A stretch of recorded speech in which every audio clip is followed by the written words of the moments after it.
Le fonds d'appui au développement local, c'est un outil de renforcement des recettes. Et ça, je pense que nous devons faire de sorte que ça soit effectif au niveau de toutes les collectivités territoriales qui doivent en bénéficier, c'est-à-dire dans les zones extractives.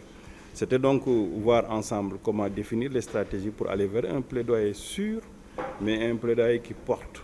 Nous voudrions que dès qu'on sorte de cette rencontre, que le problème ne se pose plus. Maintenant, c'est peut-être les modalités de recouvrement et de versement qui posent problème. Et nous devons aller vers ce qu'on appelle une dynamique de concertation pour poser le débat ensemble et défendre l'objet ensemble. Et c'est ça l'objet de cette rencontre. Et heureusement, c'est basé sur une étude claire que les organisations de la société civile ont menée au niveau d'un groupe de suivi qui a permis quand même de donner les indicateurs et de montrer là où se situe le problème et voir comment maintenant lever cette contrainte. En fait, c'est les entreprises qui doivent se libérer de cette contrepartie. En réalité, c'est une contrepartie que l'entreprise doit mettre à la disposition des collectivités.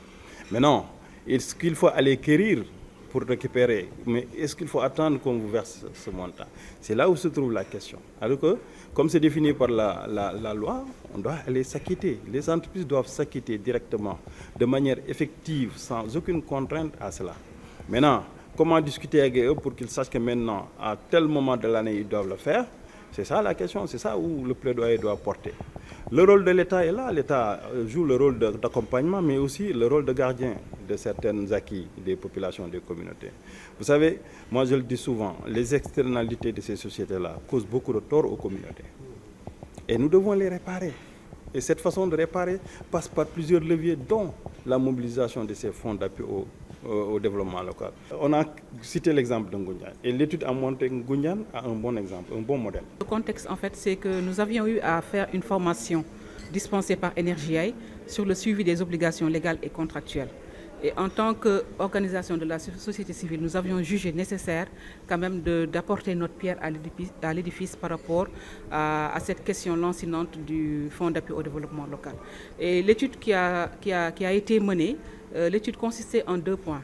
D'abord, faire l'état des lieux des transferts infranationaux des sociétés minières pour le compte du FADL pour l'année 2021, voir si c'est effectif. Et la seconde étape était de voir en fait l'existence des plans locaux de développement. Le résultat de cette étude a montré en fait que les fonds ne sont pas effectifs. Plusieurs sociétés n'ont pas encore versé ces fonds au niveau des collectivités territoriales.